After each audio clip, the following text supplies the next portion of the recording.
La corrélation linéaire, c'est un outil qui nous permet d'analyser des nuages de points, des situations de la vie de tous les jours, des tableaux à double entrée. Alors, pour cette capsule-là, on va étudier la corrélation linéaire et on va voir comment on peut interpréter et construire un tableau à double entrée en statistique. Alors, une corrélation linéaire, ça peut être deux choses. Elle peut être positive. Donc, si on la qualifie, on va essayer de la quantifier un petit peu plus tard, mais si on la qualifie, on va dire qu'elle est positive si, lorsque les valeurs en X montent, les valeurs en Y montent. Donc, en statistique, on essaie toujours de mettre en relation deux choses. Quand une des deux choses augmente, si l'autre augmente, donc on a un match, on a une corrélation qui est positive. Si notre première chose monte et la deuxième descend, donc ils vont dans le sens inverse, on a une corrélation qui est négative. Alors voilà, donc c'est ça la différence entre les corrélations positives et négatives. Quand les deux augmentent en même temps, c'est positif, et quand les deux, une augmente et l'autre diminue, on a une corrélation qui est négative. On a vu le nuage de points précédemment. Donc, dans un nuage de points, bon, là, je cherche où me positionner.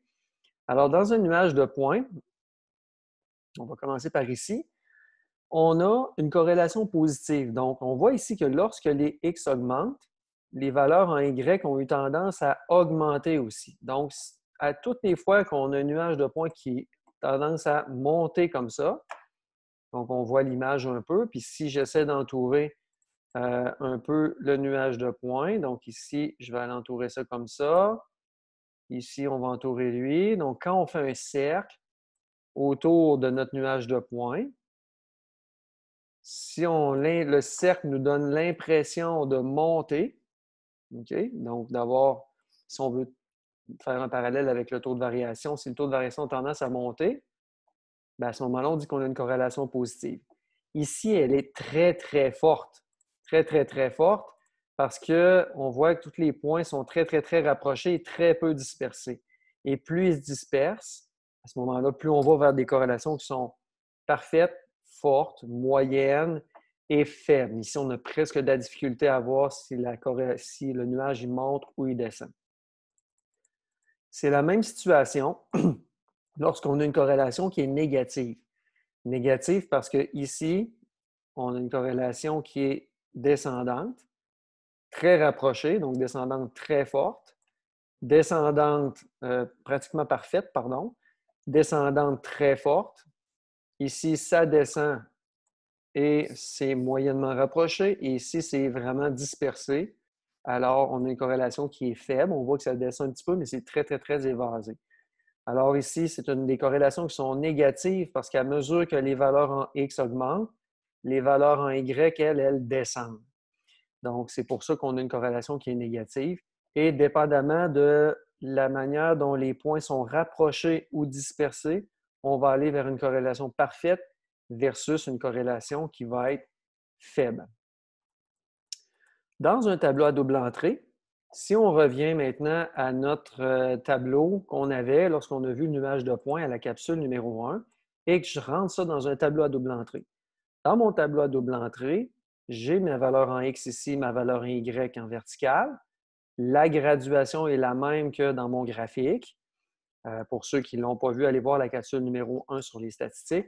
Et là, à chaque fois, je vais aller faire un dénombrement dans mon tableau à double entrée. Donc, pour le point 11 ans, 142 cm, je vais placer un petit 1.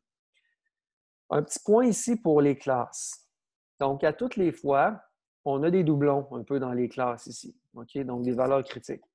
La plus petite valeur, donc si on veut faire des beaux groupes, généralement, le plus petit nombre, c'est 123. Alors, on ne commencera pas à 123, on va commencer à 120 pour faire une belle classe de 10.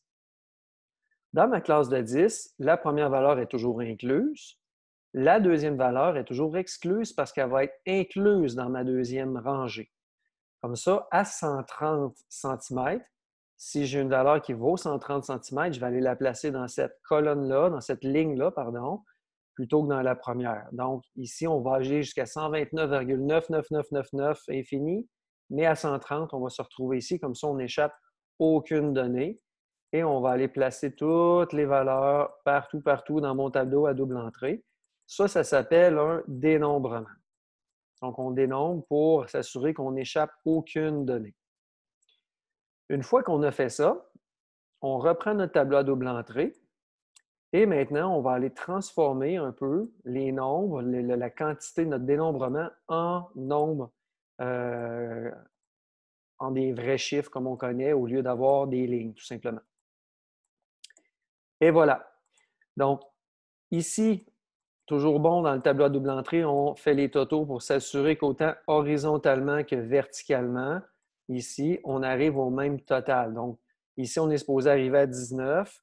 Alors, 19, c'est la somme de cette colonne-là et c'est la somme aussi de cette ligne-là. Donc, s'il y a une variation entre les deux, ça veut dire qu'on a échappé une donnée ou on a mal calculé. Maintenant, si on analyse notre tableau à double entrée et qu'on nous demande c'est quoi la corrélation? Alors, la corrélation là-dedans, ce qu'on s'aperçoit, c'est que la plupart des données se regroupent beaucoup ici. OK?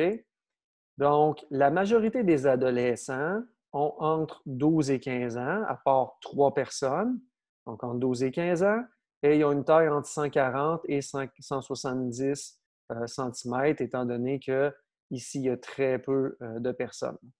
Donc, on aurait même pu arrêter le rectangle là, ici. Maintenant, il y a une corrélation négative. Avant de voir ça, si on fait comme on a fait un peu au niveau du nuage de points, puis que j'encercle un peu la majorité des données, puis je les encercle tous, je vois que ça descend. OK? Mais pourtant, on nous affirme qu'il y a une corrélation qui est positive. OK? Elle est positive parce que quand on a un tableau à double entrée, c'est un peu l'inverse de ce qu'on voit au niveau du sens de la corrélation. Lorsqu'on a dit qu'une corrélation était positive, quand une des variables monte, l'autre monte, bien, c'est ce qu'on retrouve ici. Quand l'âge ici avance, plus on avance, plus nos données sont hautes et plus on est au début, plus nos données sont basses. Donc, on voit quand même que plus on avance en âge, plus ça monte. Parce que contrairement au graphique, qui est un plan cartésien, l'axe des Y est dans ce sens-là. Tandis qu'ici, l'axe, le sens où les nombres augmentent sont dans ce sens-là, donc dans le sens inverse. Alors, l'axe des X est dans le même sens, mais l'axe des Y est inversé. Donc, quand ça monte, les données vont monter si elles descendent. Donc, je ne sais pas si vous comprenez bien, mais on voit qu'ici, à 15 ans, on est plus dans ce niveau-là qu'ici. Donc, ça veut dire que les valeurs en Y ont monté. Tandis qu'à 12 ans, bien, on a beaucoup, beaucoup de gens qui sont plus petits. C'est un peu ce que ça veut dire, c'est pour ça qu'il y a une corrélation positive dans ce sens-là. Aussi, bien, quand les données sont très, très hautes et très peu dispersées, proche de la ligne en rouge, bien, on dit qu'elle va être très forte. Puis quand elles sont éparpillées dans tout le tableau à double entrée, un peu comme les nuages de points, on va dire qu'il y a une corrélation qui est faible. Alors, voilà, c'est ça un peu le sens d'une corrélation. Quand on la qualifie, il y a deux choses. Est-ce que c'est positif ou négatif? Puis est-ce que c'est une corrélation parfaite, forte, moyenne, faible ou nulle? C'est un peu ce qui résume là, la capsule sur la corrélation.